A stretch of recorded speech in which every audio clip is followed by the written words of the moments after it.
यहाँ भजन के बल से उस आसुरी भाव का नाश कर दो। बहुत अच्छे बच्चे हो जो अपने मन को देख पा रहे हो। इसमें दोनों भाव है, सुमति और कुमति। बुद्धि में सुमति और कुमति है, तो सुमति को हम बढ़ावें और कुमति को नष्ट कर दें। दैवी संपदा को बढ़ावें, आसुरी संपदा को नष्ट कर दें। तो जो हमारे अंदर आसुरी भाव है, इसे नष्ट करना पड़ेगा और ये भजन के प्रभाव से नष्ट होगा।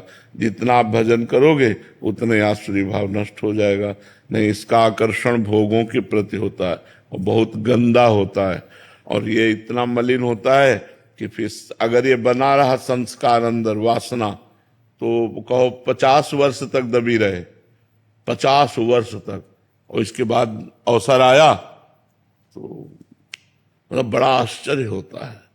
तब ये होता है यार, शिव विरंचिका मोह है को है बपुरान, अस जिय जान भजी मायापति भगवान। बहुत विचित्र। इसलिए इस वासना को जल्दी से जल्दी नष्ट कर देना चाहिए। सत्संग के प्रभाव से, भजन के प्रभाव, अगर दबी रही तो वो है, और वो है तो कहीं ना कहीं, कभी ना कभी अगर संयोग बना तो नष्ट कर देगी, वो बहुत बुरी तरह नष्ट कर देगी। जब तक शरीर में श्वास रहे और जब तक शरीर का होश रहे तब तक खतरा है, तब तक खतरा है। इंद्रियां भले भोग लायक ना हो, लेकिन मन भोग युक्त हो करके तुम्हें भ्रष्ट कर सकता है। इसलिए वासना को नष्ट करना है। बात यह है, एक बार देवर्षि नारद जी ने जनक जी से पूछा कि आप विदेह कैसे हैं? आपकी रानी हैं, आपके संतान हैं, राजपाट है, और आप विदेह स्थिति तो अवधूत महापुरुषों की होती है, शरीर का होश नहीं है। और ऐसी थी जनक जी की स्थिति। तो उनका आज आराम करो, कल सभा में बताएंगे, चर्चा करेंगे। आज तो आप आराम कीजिए। खवाया पियाया और महल में, अपने महल में सुलाया, और जब रात्रि हुई तो रानी से कहा सो जाओ जा करके देवर्षि नारद जी के साथ। तो आज्ञा का पालन हुआ, तो गए। जब उन्होंने देखा कोई स्त्री आके सो, तो वो खसके दीवाल की तरफ, और तो और खसके। जब दीवाल मिली तो दीवाल की तरफ करवट करके वो कुछ बोले नहीं। थोड़ी देर में उठी चली गई हूं। सुबह नारद जी गए और जनक जी से कहा कौन स्त्री को भेजा, क्योंकि आपके महल में आपकी आज्ञा के बिना स्त्री नहीं जाई। तो क्या हुआ महाराज? बोले मैं देखा कि स्त्री है तो खसक गए। फिर क्या हुआ? वो भी खसकी हमारी तरफ। फिर क्या हुआ? बोले दीवाल मिल गई तो दीवाल की तरफ मुंह करके लेट गए। बोले फिर मुझे शांति मिली। तो बोले स्त्री को दीवाल क्यों नहीं समझ लिया? दीवाल को दीवाल समझ लिया और स्त्री को स्त्री समझ लिया। यही गलती है। और मेरे में दीवाल और स्त्री में कोई फर्क नहीं है। विदेहराज जनक जी, सुखदेव जी के गुरु जी। तो स्थिति जो है वो हमें लगता है अगर जवानी में आ जाए तो बहुत बढ़िया बात है। अगर वो स्थिति ना आई और वासना बनी रही तो किसी भी अवस्था में वासना गिरा सकती है। तो वासना का नाश किए बिना उपासना परिपक्व नहीं होती। तो हमको ज्ञान के द्वारा, या फिर जैसे हम गृहस्थ में हैं तो हम ब्याह करें, संसार में जाएं नाम जप करते हुए, और उसको ज्ञान के द्वारा देखें कि आखिरकार इसमें जो आकर्षण है क्या सुख है। और जब आपको पता चला कोई सुख नहीं, तो गृहस्थ में रहते हुए भजन करके पापाचरण न करते हुए भगवान को प्राप्त हो गए। तो इसीलिए दो मार्ग बने।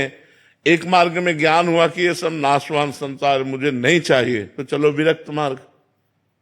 और एक में आकर्षण है, मिठास लग रहा संसार में, तो चलो गृहस्थ मार्ग।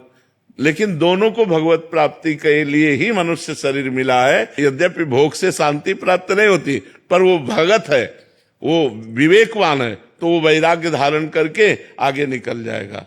जो गृहस्थी के भोगों को देखा, फिर घृणा हो गई कि यार हम तो जो समझते थे वो है ही नहीं यहाँ, तो वो भजन में और लगा और निकल गया। और जो ज्ञान के द्वारा वैराग्य धारण करके एकांत सेवन करते हुए विरक्त भाव से भजन करके निकल गया, वो निकल गया। पर निकलना है पूरे जीवन, पूरे जीवन सावधान रहना है। अगर पूरे जीवन में कहीं कोई अपने को सिद्ध मानकर, तो शिव विरंची का मोह है, औरों की तो बात जाने दो, इसलिए हर समय सनकादि ऋषि हरिशरणम रटते रहते हैं। तो वासना को अवसर न दिया जाए, वासना को धीरे धीरे नष्ट कर दिया जाए भजन बल से, तो ही बात बनेगी। मन से बचना है, संसार से थोड़ी बचना है।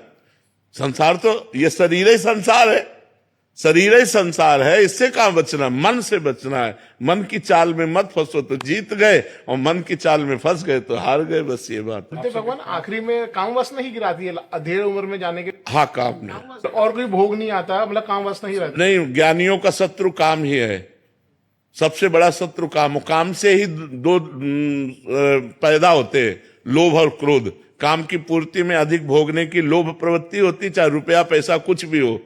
जब कामना पूर्ति होती तो लोभ पैदा होता है, और जब कामना की पूर्ति में बाधा होती है तो क्रोध पैदा होता है। और क्रोध और लोभ दोनों स्मृति का नाश कर देते हैं। स्मृति के नाश होने से बुद्धि भ्रष्ट हो जाती है, बुद्धि भ्रष्ट होने से सर्वनाश हो जाता है।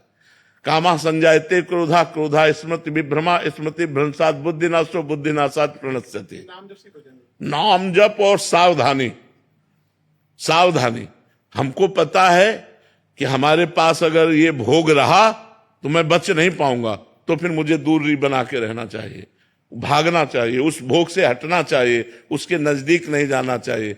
और जब भगवान की कृपा से पता चल गया कि अब शांति हो गई, तो फिर भय की कोई बात ही नहीं। जैसे हम अपनी बहन के पास कैसे बैठते हैं, हम अपनी बेटी के पास कैसे बैठते हैं, बिल्कुल निर्भय होकर बैठते हैं, कोई भय थोड़ी लगता है, क्योंकि वो मेरी बहन है, वो मेरी बेटी। ऐसे सब माताएं बहनें जब हमारी दृष्टि में आ जाएं कि हमारी श्री जी है, हमारी श्री जी की सखियां हैं, तो कोई परेशानी नहीं। जब तक भोग्या स्त्री दिखाई दे रही है तब तक भयानक दोष है, और ये दोष कभी भी कहीं भी किसी को भी गिरा सकता है।